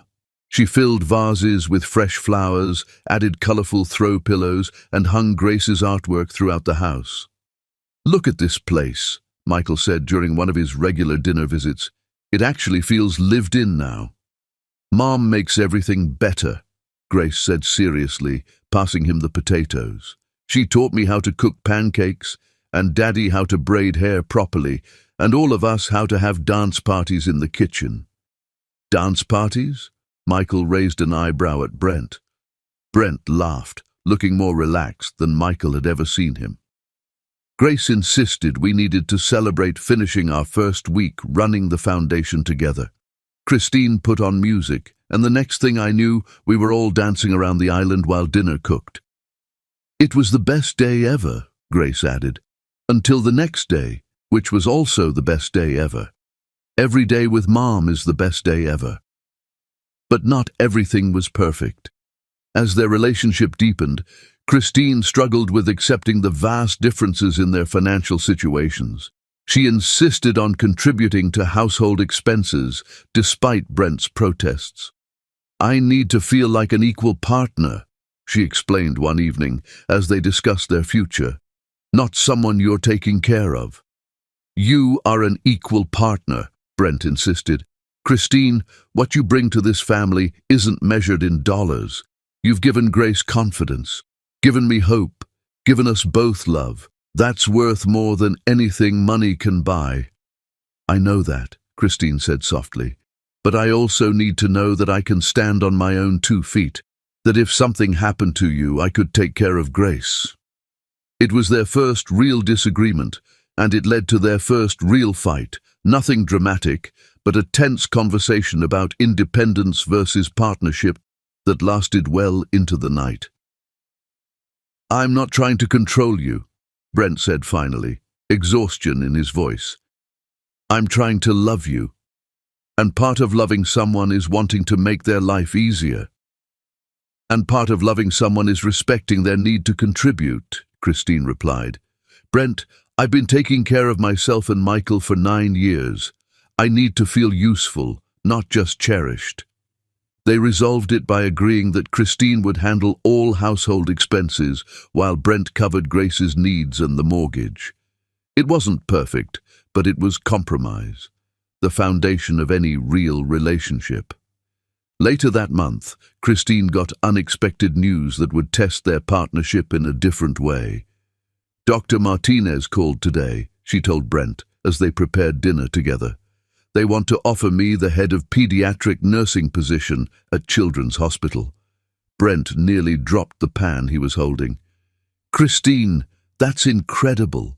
It's what you've always wanted." "It is," she agreed. "But it would mean giving up the day-to-day foundation work.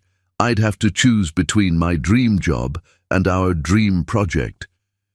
"What if you didn't have to choose?" Brent asked thoughtfully. "What if we restructured the foundation? Hired an operations manager to handle the administrative work while you focus on programs and policies? You could work at the hospital part-time and run the foundation part-time." Christine stared at him. "You'd do that? You'd completely restructure everything just so I could have both?" "Christine," Brent said, cupping her face in his hands, "I'd restructure the entire world if it meant making you happy. Besides, what better way to help families than to have someone who understands them from every angle?" 3 weeks later, Christine stood in her new office at the foundation headquarters, looking out at the bustling therapy center they'd created. Children with autism, Down syndrome, cerebral palsy, and dozens of other conditions were receiving the care they needed, regardless of their family's ability to pay. "Ms. Christine," a little boy called out as he passed her office with his mother, "look what I drew." Christine knelt down to admire his artwork, a picture of his family holding hands under a rainbow. "It's beautiful, Tommy. Your family looks so happy." "They are happy," Tommy's mother said softly. "For the first time since his diagnosis, we're all happy. Thank you for making this possible." As the day wound down, Christine found herself in the sensory room they'd designed specifically for children like Grace. The lighting was soft, the colors were calming, and there were quiet spaces for children who became overwhelmed. "Hard to believe it's real, isn't it?" Brent's voice came from the doorway. Christine turned to find him watching her with love and pride. "It's more than real," she said, walking into his arms. "It's perfect. We're helping so many families, Brent. Children who might have gone without therapy are getting help. Parents who felt hopeless now have support." "And it's all because of you," Brent said, pressing a kiss to the top of her head. "Because you saw what needed to be done and did it, even when it meant sacrificing your own comfort." "We did it," Christine corrected. "All of us. You, me, Grace, even Sarah in her way." "Speaking of Grace," Brent said with a mysterious smile, "she has something she wants to ask you when we get home." "What kind of something?" "The kind that requires a yes or no answer and might involve happy tears." Christine's heart began to race. "Brent Thomas, are you about to propose to me through your 8-year-old daughter?" "Would I do something like that?" Brent asked innocently. "Yes," Christine said, laughing. "You absolutely would." As they drove home together, Christine felt overwhelmed by the perfection of her life.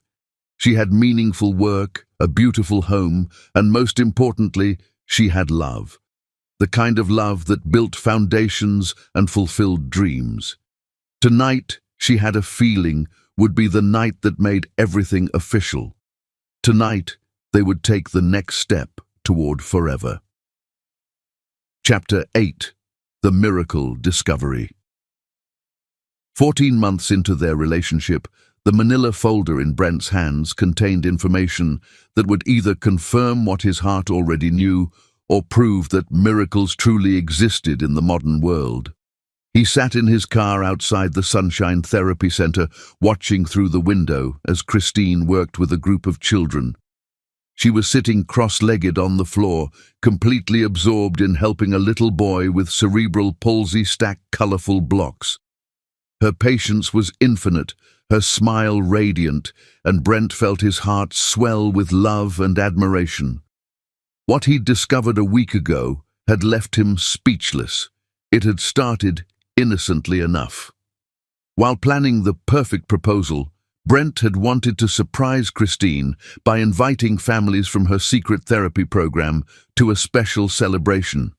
He'd hired a private investigator to track down the families she'd helped, expecting to find a handful of grateful parents. Instead, he'd uncovered something extraordinary.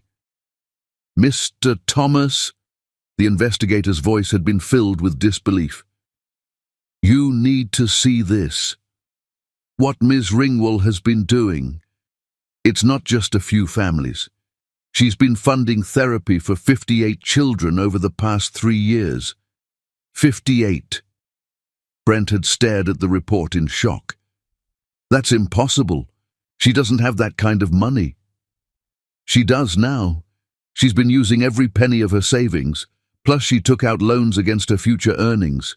She's been living on less than $50 a week for groceries. Mr. Thomas, she's been slowly bankrupting herself to help these families." The folder contained documentation of Christine's financial sacrifices, bank statements showing transfers to the therapy center, receipts for children's medical equipment purchased with her credit cards, letters from grateful parents who had no idea their anonymous benefactor was a waitress working double shifts to afford their children's care. Now, as Brent watched Christine celebrate the little boy's successful block tower, he understood the magnitude of what she'd done. This woman, his woman, had been an angel in disguise, quietly saving dozens of families while working herself to exhaustion. "Daddy!" Grace's voice called from the therapy center entrance. "Come see what I learned." Brent tucked the folder under his arm and walked inside, his heart full of nervous anticipation. Tonight was the night. He had the ring, he had the plan, and after what he'd discovered, he had absolute certainty that Christine Ringwald was the most extraordinary woman who had ever lived. "Look!" Grace demonstrated a new breathing technique she'd learned to manage her anxiety. "Mum taught me that when I feel scared, I can breathe like a flower, smell the petals, blow out the candle." "That's wonderful, sweetheart," Brent said, but his eyes were on Christine, who was finishing her session with the other children. As the families began to leave, several parents approached Christine with tearful gratitude. "Ms. Christine, I don't know how to thank you," said Maria Santos, whose daughter had severe autism. "Sophia spoke her first sentence last week during therapy. We never could have afforded this without the scholarship program." Christine hugged Maria warmly. "Sophia is incredible. You should be so proud of her progress." "The scholarship program?" Brent asked quietly once the families had gone. Christine's cheeks flushed pink. "The center offers need-based assistance for families who can't afford full fees. It's not a big deal."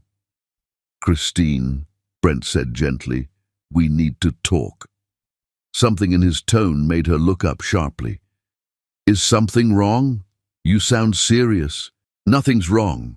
Everything's right, but there's something I need to ask you." He took her hand, leading her to a quiet corner while Grace played nearby. "The scholarship program here, how long has it been running?" "About 3 years, Christine said carefully. "Why? And how is it funded?" Christine's eyes widened as she realized where this conversation was heading. "Brent, please don't—" 58 children, Christine." His voice was filled with awe and love. "You've been helping 58 families for 3 years. You've spent your entire savings, taken out loans, lived on practically nothing, all to make sure children got the therapy they needed.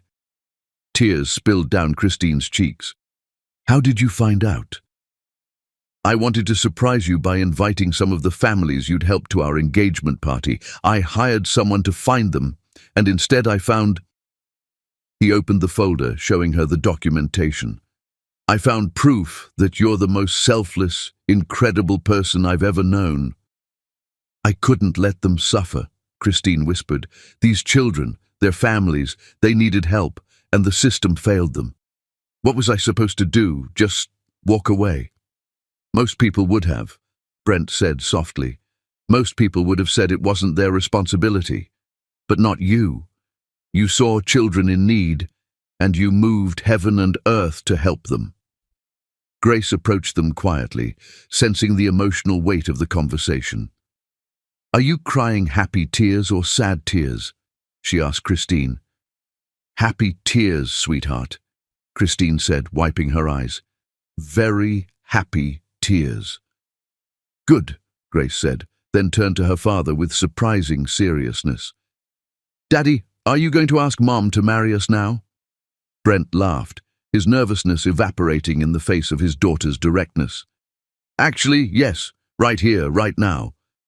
He dropped to one knee in the middle of the therapy center, pulling out a ring box that held the most beautiful diamond Christine had ever seen. "Christine Ringwall," he began, his voice strong and clear. 14 months ago, you walked into our lives and changed everything. You saved Grace. You saved me. And today, I discovered that you've been saving dozens of other families too. You're not just the woman I love. You're a living miracle." Christine's hands flew to her mouth as Grace clapped excitedly beside them. "I don't just want to marry you because I love you, though I do, more than life itself. I want to marry you because you make me want to be better, because you show me every day what real love looks like, because when I imagine the future, the only one that matters has you in it." Around them, the therapy center staff had quietly gathered, drawn by Grace's excited whispers. "Christine," Brent continued, "will you marry me? Will you let me spend the rest of my life trying to be worthy of your incredible heart?" "Yes," Christine sobbed, holding out her shaking hand. "Yes, yes, 1,000 times yes." As Brent slipped the ring onto her finger, the small crowd erupted in applause. Grace threw herself into both their arms, and the three of them held each other tight. "I have one more surprise," Brent said when the cheering died down. "Dr. Martinez called yesterday. I may have made a substantial donation to Children's Hospital with the condition that they create a new position, Director of Family Support Services. It's yours if you want it. You'd oversee the hospital's charity care program and work directly with families who need financial assistance for their children's medical care." Christine stared at him in amazement. "You created a job for me?" "I created a job that lets you do what you're already doing, but with the resources and support you deserve," Brent corrected. "You'll never have to choose between helping families and paying your own bills again. And the foundation will continue to thrive under your guidance." "Christine, what you've built here, this program, these relationships with families, it's going to be the model for everything we do." That evening, as they sat at dinner celebrating their engagement, Grace raised her small glass of apple juice for a toast. "To Mom," she said solemnly, "for being the best secret superhero ever, and for saying yes to marrying us." "To Christine," Brent agreed, his eyes never leaving his fiancée's face, "for teaching us that love isn't just a feeling, it's an action, and for showing us that sometimes the most incredible miracles come disguised as ordinary people doing extraordinary things." Christine looked around the table at her new family, at the ring sparkling on her finger, at the life they were building together. "To family," she said softly, "and to second chances, and to love that's strong enough to change the world." As they clinked glasses, all three of them knew that this was just the beginning. They had a wedding to plan, a foundation to run, and dozens of families counting on them. But most importantly, they had each other. And with love like theirs, anything was possible. Chapter 9. Preparing for Forever. 16 months into their relationship, Christine stood in her wedding dress for the final fitting, barely able to believe that in just 2 weeks she would become Mrs. Brent Thomas. "You look like a real princess," Grace breathed from her seat by the mirror, where she was carefully organizing the pearls and crystals that had fallen from Christine's dress during alterations. The dress was simple but elegant, ivory silk with delicate lace sleeves and a flowing train that made Christine feel like she was floating. But the most beautiful part wasn't the dress itself. It was the glow of happiness that seemed to radiate from her skin. "How are you feeling, sweetheart?" asked Margaret Thomas, Brent's mother, who had become one of Christine's greatest allies over the past 6 months. The relationship with Margaret had been rocky at first. When Brent had finally introduced them 8 months ago, Margaret had been cold and suspicious, clearly protective of her son and granddaughter. But Grace had won her over within minutes, chattering about how Christine helped with her nightmares and taught her to braid friendship bracelets. "She makes Daddy laugh again, Grandma," Grace had said with her characteristic honesty. "He was sad for so long after Mommy went to heaven, but Christine made the sad go away." Now Margaret was one of Christine's fiercest supporters, helping with wedding preparations and openly declaring that Christine was exactly what their family needed. "I feel nervous and excited and grateful all at the same time," Christine admitted, smoothing the silk over her still flat stomach. At 6 weeks pregnant, she wasn't showing yet, but the secret knowledge filled her with such joy she thought she might burst. She and Brent had decided to announce the pregnancy at the wedding reception as a surprise for their guests. Only the 3 of them, Michael, Dr. Rebecca and Margaret, knew about the baby. "That's exactly how a bride should feel," Margaret said warmly.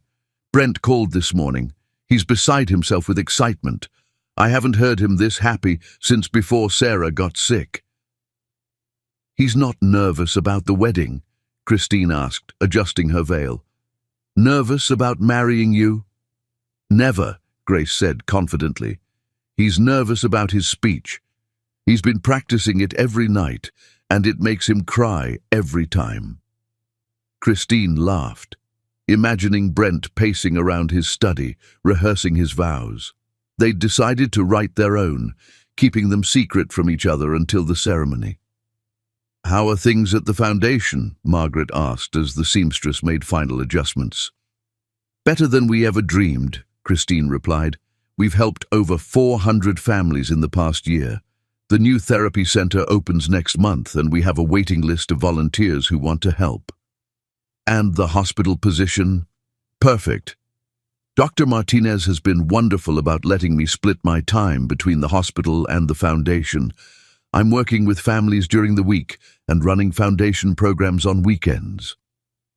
What Christine didn't mention was how exhausted she'd been lately. Between the new job, the foundation work, wedding planning, and early pregnancy, she'd been running on adrenaline and love. But the joy of it all made every tired moment worthwhile. "All right, you're perfect," announced the seamstress. "This dress was made for you." As Christine changed back into regular clothes, her phone buzzed with a text from Brent. "Can't wait to marry you in 2 weeks. You're my everything. P.S. Grace has been practicing her flower girl walk for an hour. She's taking this very seriously." Christine smiled, typing back, "Can't wait to be your wife. Tell our flower girl she's going to be perfect." That evening, the rehearsal dinner was held at Brent's house, transformed into a garden paradise with fairy lights and flowers everywhere. The guest list was small, just family and close friends, but the love in the air was overwhelming. Michael gave a speech that brought everyone to tears, talking about how Christine had sacrificed everything to raise him and how seeing her this happy was the greatest gift he could ever receive. "Christine taught me that family isn't just about blood," he said, raising his glass. "It's about showing up for each other day after day with love and patience and faith. Brent, Grace, you're getting the most incredible woman in the world. Take care of her the way she's taken care of everyone else." Dr. Rebecca spoke next, sharing the story of Grace's transformation from a withdrawn, anxious child to the confident, happy girl she was today. Love is the best medicine, she concluded, and this family has more love than any prescription could provide. When it was Brent's turn to speak, he stood slowly, his eyes finding Christine's across the table. 16 months ago, I thought my story was over, he began, his voice thick with emotion. I thought I'd had my chance at love, at family, at happiness. I was just going through the motions, trying to be the father Grace deserved while feeling completely lost. He paused, looking at Grace, who was listening with rapt attention. Then Christine walked into our lives and changed everything. She didn't just help Grace, she saved us both. She showed me that hearts can heal, that love can happen twice, that families can grow in the most beautiful and unexpected ways. Christine was crying openly now, not caring about her makeup. In 2 weeks, I marry my best friend, my partner, the love of my life. But more than that, I marry the woman who gave me hope again. Christine, you are my miracle. The rest of the evening passed in a blur of laughter, tears, and anticipation. Grace fell asleep in Christine's lap during dessert, and as Brent carried their daughter to bed, Christine felt overwhelmed by the perfection of her life. Nervous about the wedding? Michael asked, sitting beside her on the garden swing. Not about marrying Brent, Christine said immediately. About everything else, the dress, the flowers, whether I'll cry through my vows. You'll cry, Michael said with certainty, and it'll be beautiful. Christine, I need to tell you something. She looked at him curiously. I'm proud of you, not just for the foundation or the hospital job, or even for finding this incredible love. I'm proud of you for never giving up on happiness. After Mum and Dad died, you could have become bitter or closed off. Instead, you chose to love harder, to help more people, to keep your heart open even when it hurt. I had to, Christine said softly. I had you to think about. You were my reason to keep going. And now? Christine looked toward the house where Brent was tucking Grace into bed, probably reading her 3 stories and singing her favorite lullaby. Now I have all of you, and a baby on the way who's going to be surrounded by so much love they won't know what to do with it all.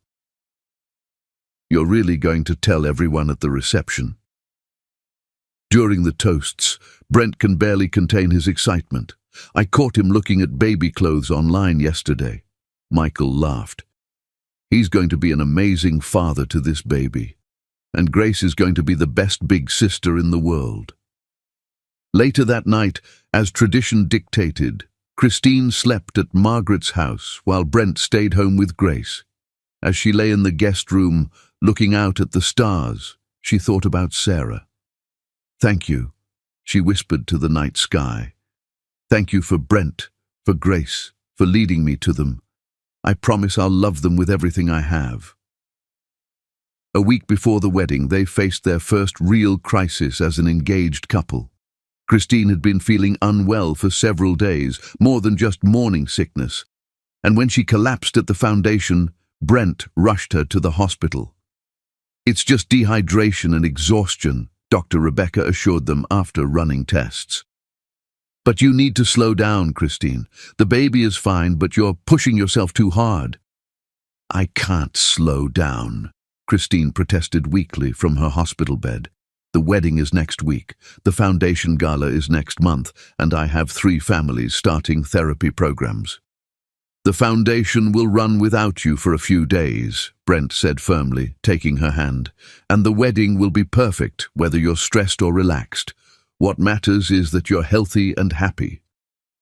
But no buts, Brent interrupted. Christine, you spent your entire adult life taking care of everyone else. Now let us take care of you. It was Grace who solved the problem, as she often did with her simple clarity. Mom, she said seriously from her chair beside the hospital bed, remember what you told me when I was scared about starting school? You said that sometimes the bravest thing you can do is let other people help you. Christine looked at this wise little girl, at Brent's concerned face, at the family that loved her enough to worry. "You're right," she said finally. "Both of you. I'll take the next few days off." "Promise?" Grace asked. "Promise." The next morning dawned clear and beautiful, with just enough breeze to make the garden flowers dance. Christine woke with a smile on her face and butterflies in her stomach. In 1 week she would be married. In 1 week she would officially become Grace's mother. In 1 week she would announce that their family was growing. In 1 week all her dreams would come true. As Margaret brought her breakfast in bed and Grace knocked excitedly on the door, asking if it was time to get ready yet, Christine felt a profound sense of gratitude wash over her. She had started this journey as a lonely woman working 2 jobs to support her brother. Now she was about to become part of something beautiful and lasting, a family built on love, strengthened by challenges, and blessed beyond measure. In 7 days, she would be Mrs. Christine Thomas. She could hardly wait. Chapter 10. Forever begins today. 18 months after that first magical day at Harmony Diner, Christine woke to sunlight streaming through lace curtains and the sound of Grace giggling in the hallway. "Today's the day!"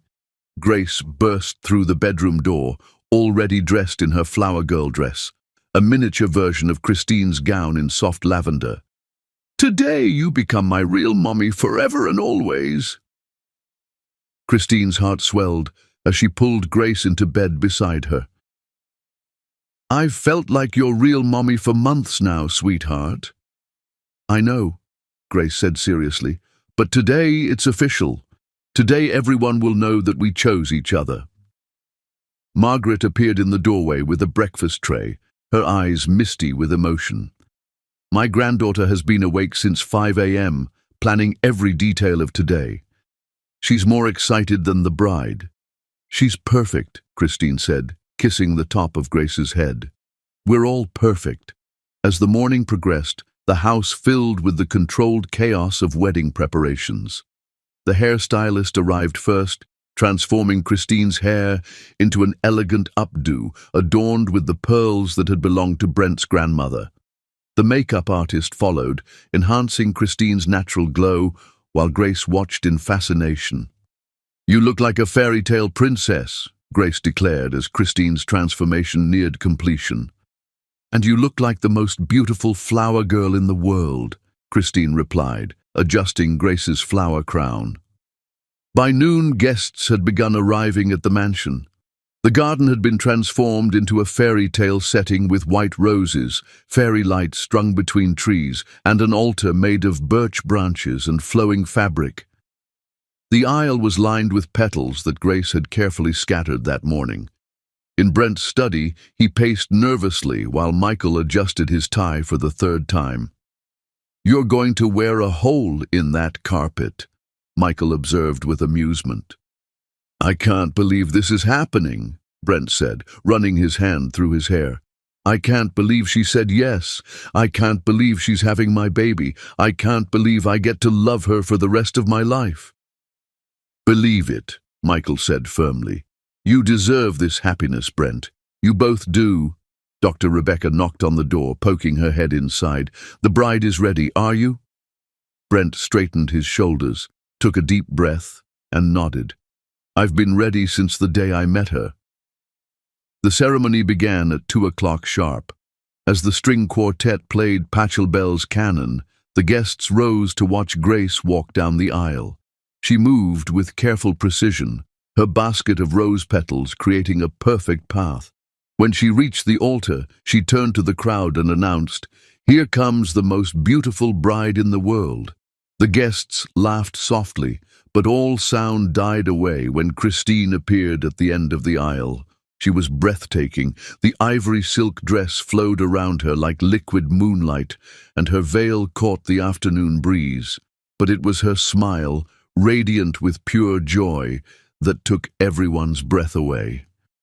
Brent felt tears stream down his face as he watched the woman he loved walk toward him.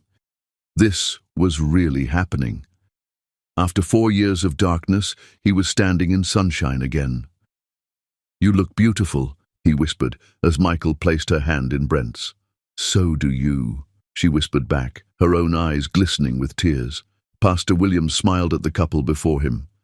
"Dearly beloved, we are gathered here today to witness the union of two hearts that have already proven their love through action, sacrifice, and devotion to family." The ceremony was intimate and personal. When it came time for vows, Brent went first, his voice strong despite his emotions. "Christine, 18 months ago, I was a broken man raising a beautiful daughter who deserved better than I could give her. Then you walked into our lives and everything changed. You didn't just help Grace, you saved us both." He paused, looking at Grace, who was beaming with pride. "You taught me that love isn't about perfection. It's about showing up day after day with patience and kindness and faith. You loved Grace exactly as she was, and you loved me despite all my fears and failures." His voice broke slightly. "You are my miracle, my second chance, my everything. I promise to love you with the same devotion you've shown us. I promise to support your dreams, to be your partner in all things, and to spend every day trying to be worthy of your incredible heart." Christine wiped away her tears before beginning her own vows. "Brent, when I first saw you in that diner, I saw a father who loved his daughter more than life itself. I saw strength and gentleness and a heart that was healing, but not broken. I fell in love with you in that moment, though I didn't understand it then." She looked at Grace, who was practically vibrating with excitement.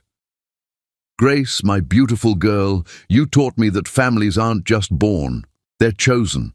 You chose me that first day, and I choose you today and always. You are my daughter in every way that matters." Turning back to Brent, she continued, "I promise to love you both with everything I have. I promise to be Grace's mother and your wife with equal devotion. I promise to build dreams with you, to face challenges together, and to never forget how blessed we are to have found each other." "Do you have the rings?" Pastor Williams asked. Grace stepped forward proudly, carrying the ring pillow with the solemnity of someone entrusted with precious treasure. As they exchanged rings, Brent spoke the words that would bind them forever. "With this ring, I thee wed. My heart is yours now and always." Christine's voice was steady and clear.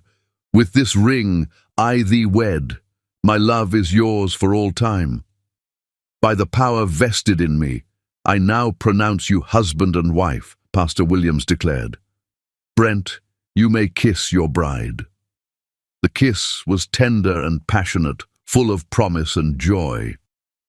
The guests erupted in applause, but the new family barely heard them. They were lost in their own perfect moment. "Ladies and gentlemen," Pastor Williams announced, "I present to you Mr. and Mrs. Brent Thomas and their daughter Grace." The reception was magical. They danced their first dance to "At Last" by Etta James, with Grace joining them halfway through the song. They cut the cake with Grace's help, laughed at Michael's embarrassing stories about Christine's childhood, and celebrated until the stars came out. As the evening wound down, Brent stood to make an announcement. "Christine and I have one more piece of news to share," he said, his arm around his wife's waist. "Our family is growing. We're expecting a baby in early spring." The crowd erupted in cheers and congratulations. Grace jumped up and down, shouting, "I'm going to be the best big sister ever." Margaret dabbed at her eyes with her handkerchief. "Sarah would be so happy," she whispered to Dr. Rebecca, who nodded in agreement. Later, as the last guests departed and Grace fell asleep in Margaret's arms, Brent carried Christine over the threshold of their home. "Mrs. Thomas," he said, setting her down gently in their bedroom, "how does it feel to be married?" "Perfect," Christine said, stepping into his arms. "Everything feels perfect." He cupped her face in his hands, looking into her eyes with wonder. I love you so much. I love you. I love Grace. I love the baby we're going to have. I love the life we're building together. I love you too, she whispered. All of you. All of this. Every beautiful moment. As they held each other close, surrounded by candlelight and the scent of roses from their garden wedding, they knew that this was just the beginning. They had challenges ahead. A baby to raise, a foundation to grow, a family to nurture. But they also had something unbreakable. Love that had been tested by loss and proven stronger than fear. Thank you, Christine whispered against Brent's lips. For what? For letting me love you. For loving me back. For Grace. For the baby. For this beautiful life. Thank you, Brent replied, for saving us. For showing us that happily ever after isn't a fairy tale. It's a choice we make every day. Outside their window, the garden where they'd just been married glowed softly in the moonlight. And somewhere in the vast universe, Sarah Thomas smiled down at the family she had helped create, knowing that love truly was eternal, and that some stories never really end. They just grow more beautiful with each passing day. 18 months ago, Christine had been a lonely waitress and Brent a grieving widower. Tonight, they were husband and wife, parents to Grace, and expecting their first child together. This was their forever, and it was perfect. Their love story, born from a simple act of kindness in a diner, had become a beautiful forever that would last through eternity.